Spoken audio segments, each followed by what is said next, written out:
They say ambassadors not inclined toward one end of the political spectrum or the other. It's important that they retain their objectivity. So that all over the world, people can make their own decisions, but based on reality.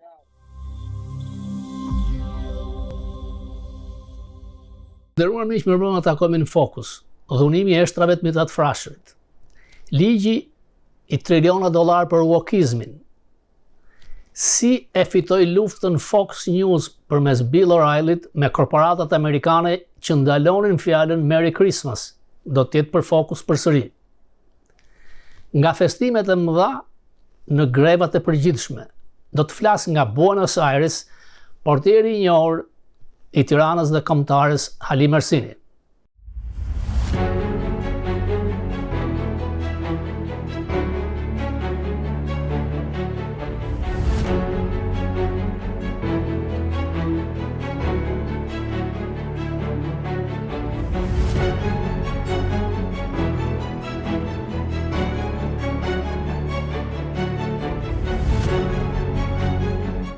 Ajo që ka ndodhur me eshtrat e mitat frashërit ishte diçka që pritej.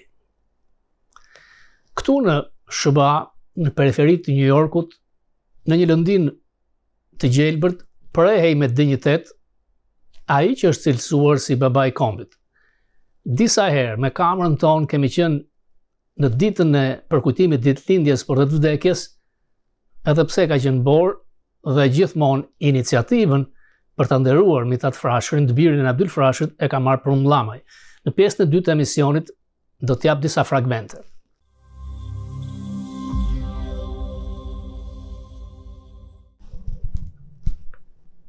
Lame duck Congress and Senate. Kështu quhen kongresmenët dhe senatorët të cilët janë në ikje, sepse në janar fillon Kongresi dhe Senati i ri. Demokratët, duke e ditur që do të kenë një kundërshti të madhe nga republikanët, vrapuan për të kaluar ligjin e fundit buxhetit me rreth 1.7 trilion dollar për arritje të inflacionit, sepse Amerika nuk i ka këto burime financiare, pra do të marrë UHA, do të marrë borxh, dhe 17 senator firmosën bashkë me demokratët për të kaluar një bill që quhet edhe bill skandaloz, sepse ka 100 miliard dollar për Ukrainën. Ndërkohë që Fox News, kanali konservator amerikan, e cilëson diktator, mediokër dhe me një histori të madhe korrupsioni. Sipas Fox News, kongresmenët dhe senatorët amerikanë duartrokitën 18 herë sikur të ishin foka oqeani. Ishin disa kongresmen dhe 2 senatorë të cilët nuk duartrokitën dhe nuk pranojnë këtë çmenduri të administratës Biden me 100 miliard dollar për një vit. Ndërkohë që për 3 vjet për siguracionet shëndetësore, Medicaid dhe Medicare janë shpenzuar 100 miliard dollar për amerikanët. Po kaq për një vit jepet për Ukrainën, duke mos mbajtur përgjegjësi se ku shkojnë këto fonde pafund, madje shumë kanë filluar të kalohen me transaksione direkt në bankën e Ukrainës për Zelenskin, për qeverinë e tij. Në këtë bill ka për shembull 300 milion dollar për bujqësinë e Ukrainës. Nuk ka për atë amerikane. Ka 300 milion dollar për patrullimin e kufinjve të Ukrainës. Ndërkohë që kufiri jugor amerikan është skandaloz dhe rrezikohet siguria kombëtare.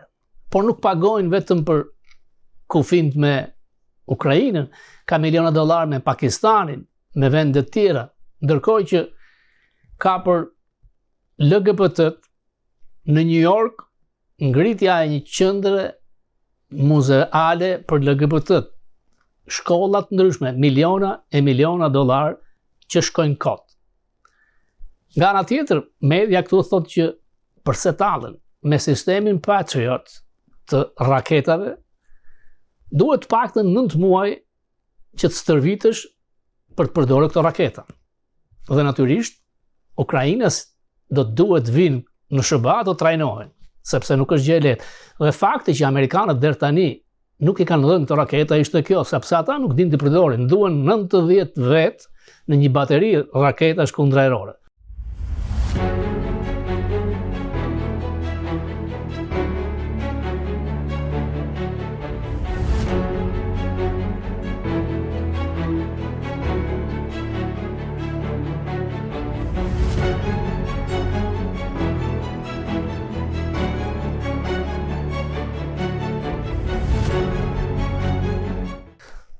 Korporatat amerikane prej një kohe gjatë nuk kanë lejuar punonjësit që të thonin shprehjen Merry Christmas, gëzuar Krishtlindjen, sepse është ajo frika e madhe që mund të ofendojë minorancat dhe aq më tepër festën e hebrejve ose çifutëve të thënë rëndom në shqip.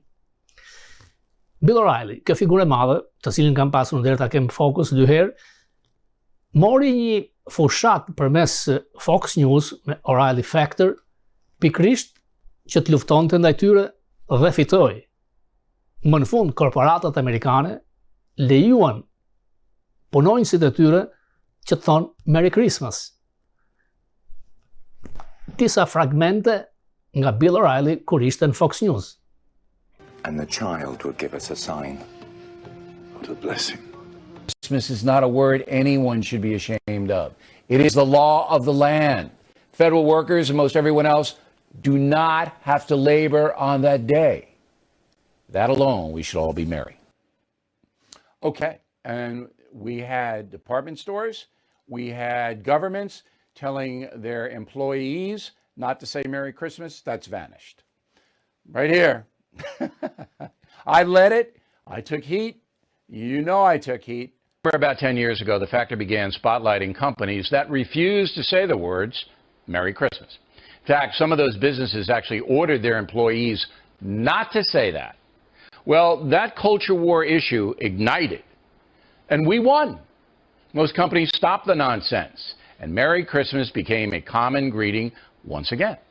For me, it was interesting to go through that because some on the far left actually denied there was any controversy at all, that I fabricated it. More lies from a crew that is incapable of telling the truth. Ne shesim në Europë me shituri është vrasja e Jezusit. Book was Killing Jesus. Killing the SS did very well. Vrasja e SS-ve. Tani me Amazon je kudo. But you know, now with Amazon, Robert, you just order and boom, it just gets to you. But our books are in Librat tan janë 20, 30 different languages. 30 gjuhë ndryshme. And people can access them. According to the AFA, those companies are not in the Christmas spirit. Kind of bad news for them because Donald Trump is on the case. We're going to start saying Merry Christmas again.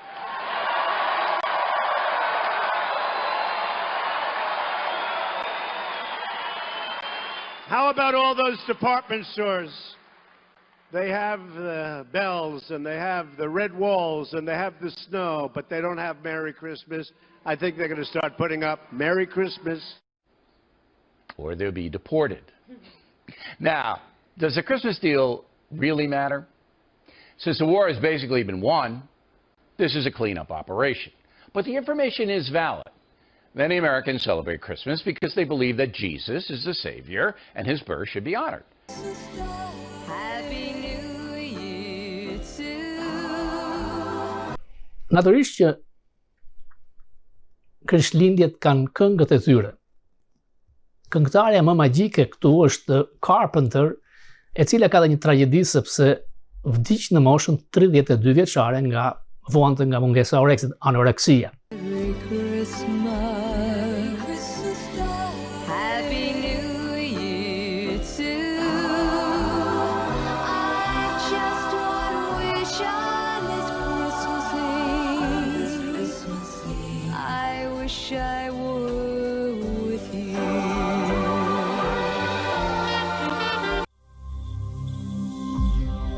Në Shqipëri nuk ka ekzistuar deri në 90-ën, kur filloi ndryshimi, u duk sikur Alia possedonte, por në fakt, në shpirt, ai mbetet ateist, komunist, krijuesi i PS-s, le ta dëgjojmë nga arkivat e Fokusit.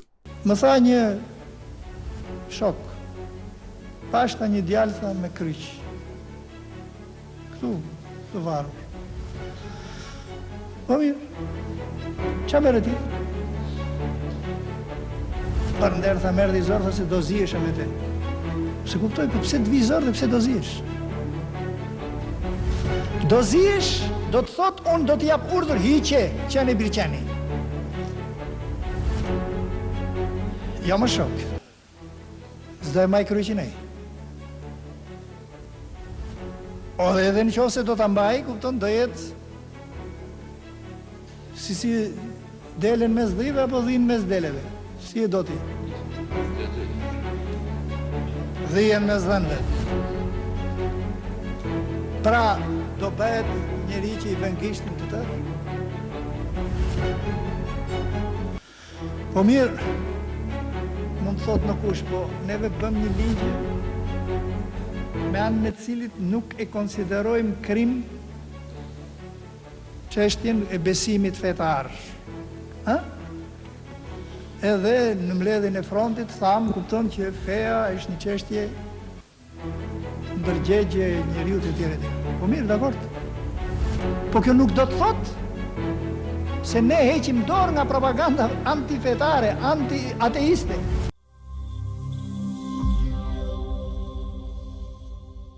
Schumer dhe Pelosi janë dy figurat e wokizmit amerikan të blera tërësisht nga lobi i majt ekstrem. Në një intervistë jo të zakontë me CNN, në një tavolinë në një restorant, kanë qenë pak klas ndaj presidentit Trump. Ndiqeni. What would it mean if Donald Trump was re-elected president? I don't think it'll happen. The American people have gotten wise to him. Took a little while, but they did. I don't think that we should talk about him while we're eating. Është krijuar ideja që Trump mund të arrestohet, mund të burgoset, mund të dënohet për 6 janarin. Në intervistën që Bill O'Reilly ka pasur për Fokus, e ka trajtuar edhe këtë pozicion, do t'ja u sjell përsëri. Which is why no Republicans in the House, outside of Cheney and Kinzinger, or whatever his name is, were on the committee. Because every Republican said, look, this is, the cliche is kangaroo court. That's what it was. Everybody knew that. And subsequently, that was borne out. Millions of dollars spent, time wasted. We'll get Trump no matter. Okay. Now, I know a lot about this story, more than most people know. So the 3 areas that they want the Justice Department to prosecute on are insurrection, that Trump caused an insurrection himself, okay? B, obstruction of an official proceeding, that would be the electoral votes, and conspiracy to defraud the United States government. I don't know what that is. Okay, I don't know. Those are the 3. Now, the heavy odds are that Merrick Garland will do nothing unless Biden tells him to do it. And Biden is not going to tell him to do it unless the progressives really start to panic about Trump. Because once you do that, then the whole country blows up. Media companies is unprecedented, number 1, and could be a game changer for the country, number 2. E kemi thënë disa herë që edhe në qoftë se arrestohet dhe në qoftë se burgoset, teknikisht ai mund të zgjidhet president përsëri. Në fakt, 6 janari nuk është drejtuar nga ai. Ata duan që Trump të mos jetë në garë për president, sepse i tmerron ardhja e Trump në Shtëpinë e Bardhë dhe nxjerr jashtë loje establishmentin e Mitch McConnell që bashkëpunon prekohesh me demokratët. Nga intervista e Bill O'Reilly me presidentin Trump, ai është pyetur për 6 janarin. E dëgjojmë. Their defense is going to be that you incited the Capitol riot.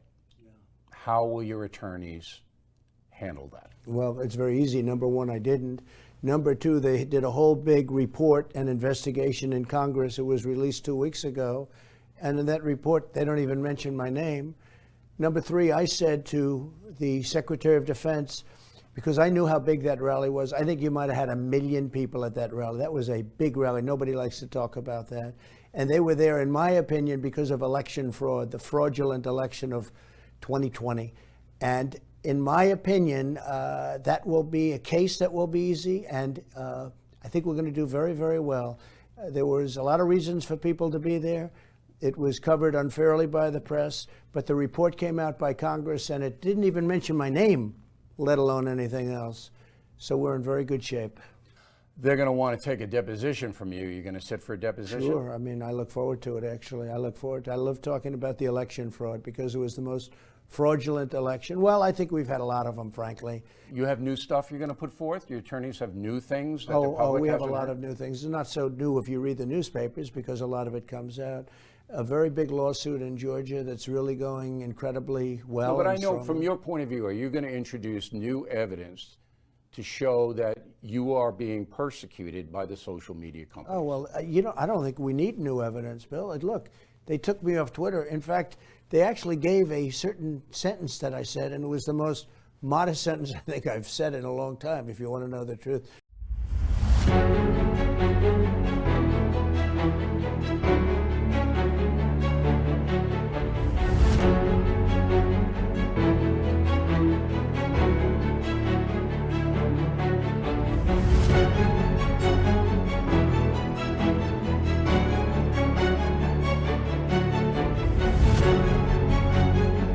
Një nga avokatët e njohur këtu për Bill O'Reilly ka thënë se Trump mund të mbrohet me lehtësi. Komentet e tij ishin, mund të themi, jo të zakonta, por jo se bëri thirrja ai për këtë bastisje dhe kryengritje grushteti në Capitol Hill.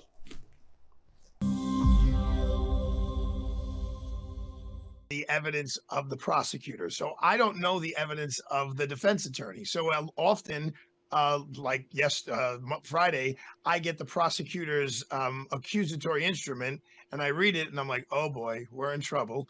But then I sit down and I talk to my client and there are a lot of answers to the charges or the circumstances around those charges.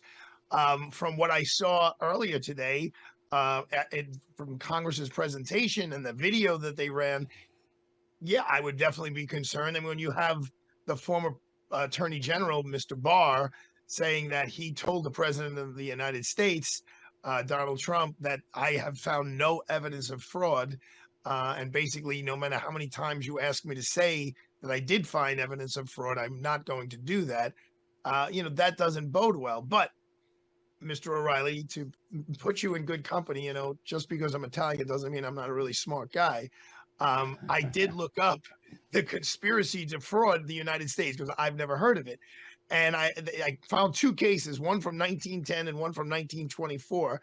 And the general concept is any conspiracy for the purpose of impairing, obstructing, or defeating the lawful function of any department of government. That's the first case. And Chief Judge Taft in 1924 wrote, to interfere with or obstruct one of its lawful governmental functions.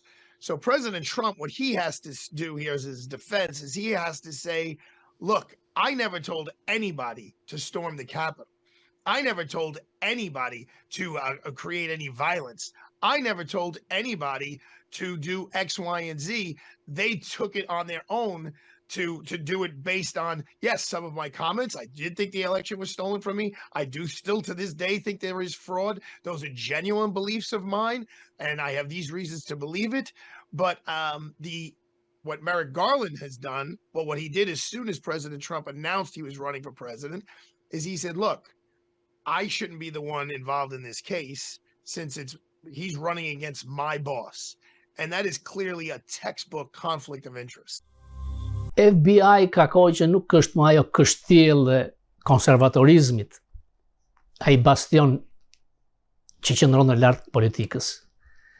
Ka disa informacione që segmentet të drejtimit të saj ndikohen nga politika. Oreksi është shumë i madh. Në ligjin e ri të buxhetit kaluar nga Biden ishin rreth 1.75 miliard dollar për rinovimin e zyrave të FBI-t në Washington. Por kongresmeni që drejton komitetin e mbikëqyrjes thotë që ne nuk duhet t'i japim asnjë qindark, t'i thrasim të raportojnë.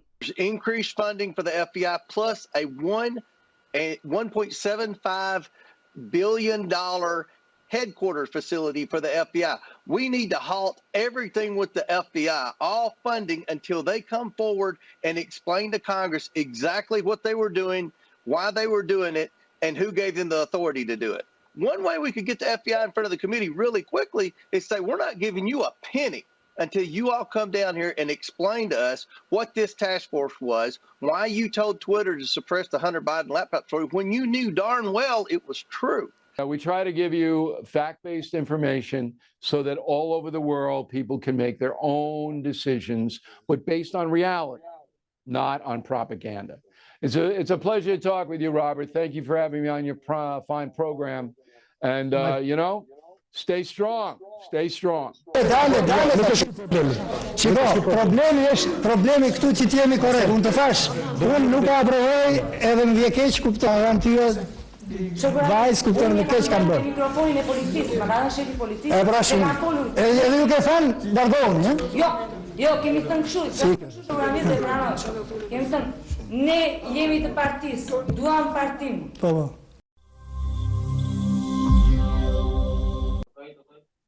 Po, në Shqipërinë 2010-ën? Kur erdha në fillim këtu, ishte një djalë shqiptari që ishte rritur fëmijë me Filiolin, me ish portierin e kombëtares të Argentinës. Edhe kam bërë 4 takime me Filiolin e atë kohë.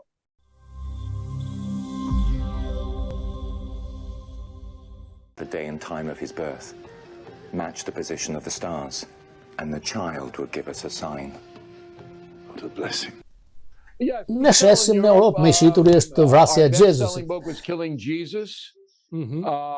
Killing the SS did very well. Vrasja e SS-ve. Tani me Amazon je kudo. But now with Amazon, Robert, you just order, boom, it just gets to you. But our books are in 20-30 different languages. 30 gjuhë ndryshme. And people can access them. Kështu që ai mund të bënte çfarë të kishte dëshirë dhe pa i nxjerr studentët fare, nuk. Po atë plan zgjodhi? Nuk qëndron ajo tjetër gjë se çfarë bën brapa, studentët dolën tamam. Por nëse nuk rrezikon jetë, pastaj doli gjithë Tirana se me student vet nuk ndryshonte punë. Të nesërmen, pas nesër u mbush Tirana gjithë. Problemi është këtu ti. Ku janë ata studentë sot? Nga ata. Po normale që Katovica do mbante partitë do të krijoheshin në krye të këtyre do ishin studentat që ishin në listë, për cilën janë 30 vjet tani në parlamentin shqiptar. Dhe të tjerët nga e majtha. Po, dhe të tjerët janë në përbot emigrantë si puna ime. Me policisë, ma ka shefi policisë. E pra shumë. Edhe ju ke thënë largohuni, Jo, kemi thënë kështu. Kemi thënë, ne jemi të partisë, duam partim. Po.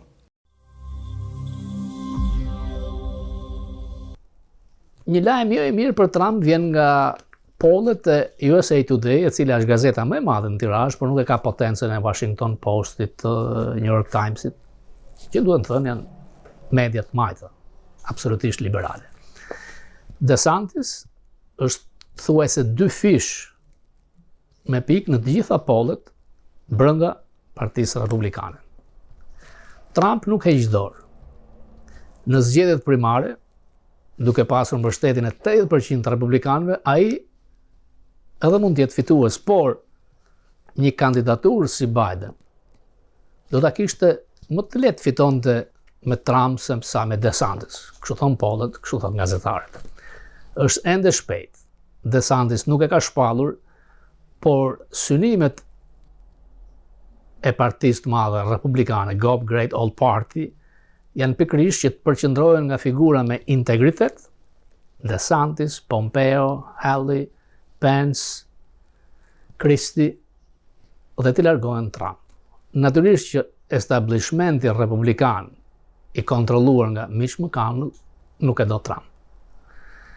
Pati në dispozicion $400 milion në super PAC-un e tij, dhe nuk dha asnjë dollar për kandidatët që u mbështetën nga Trump. Rasti i fundit me senatorin në balotazhin e Georgias. Dhe në Amerikë, pa pasur dollar, miliona në fushat, thuajse nuk ka asnjë shans. Por në qoftë se kandidati edhe nuk mbështetet nga forcat reale të partisë, siç ishte në Pennsylvania kirurgu turko-amerikan Oz, kishte $100 milion, përsëri nuk fitoi, sepse u sabotua nga Mitch McConnell, i cili ka 36 vjet në Senat, senator i një vendi shteti shumë të vogël pa potencë, por që realisht kontrollon Partinë Republikane dhe kërkon që të faqësoj Trump për kandidatët e tij të dobët në midterm dhe faji ishte i gjithë Trump. Nuk është kështu. Fakti është që Trump, pavarësisht personazhit kontradiktor që ka, ishte realisht për politika konservatore. Mitch McConnell nuk është. Pikë. Republikanët e Mitch McConnell në Washington janë një forcë jo konservatore, jo e djathtë, centriste. Bashkëpunojnë me demokratët. Kalojnë ligje me interesat përbashkët. Firmosi për $1 trillion të programit Biden.